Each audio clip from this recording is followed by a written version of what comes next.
Prvenstvo miruje, to pa ne pomeni, da je nastopilo obdobje mirovanja v Ljudskem vrtu. Ekipa trenira, tudi v klubskih pisarnah se stopnjujejo organizacijske aktivnosti pred naslednjimi tekmami. Medtem pa se ne pozablja na osnovno načelo delovanja, na skrb za navijače. Širjenje vijolične zavesti se nikdar ne neha. Projekt baznih postaj, ki je izzval veliko zanimanje, se je nadaljeval tudi med reprezentančnim premorom. Players Bar v Ravnah na Koroškem je postal bazna postaja številka 7. Med petkovim živahnim dogajanjem s pestrim spremljevalnim programom so se utrjevale nove vezi z glavno bazo. Izpolnjeni so bili vsi pogoji za prijetno druženje in za povišan vijolični utrip. Ja, vse je recimo blažje, bakljada, muzika, čevapi, hladno pivo, pa seveda zvesti navijači.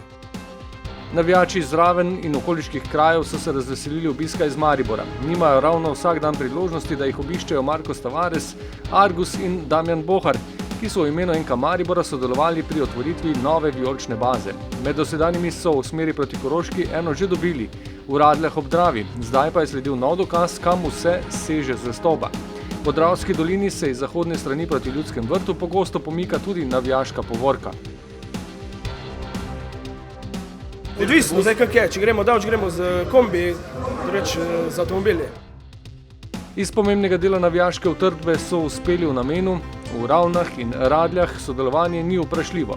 Z vključevanjem med bazne postaje so ob številčnih ugodnostih dobili tudi večjo možnost organiziranja in zdaj je naslednji cilj, da z tega konca skupaj napolnijo avtobus. 100%. Smo za sodelovanje, normalno. Zdaj, ko gremo tudi na tekme, se ustavimo vedno tam, da popijemo kakšno pijačo, ali ne.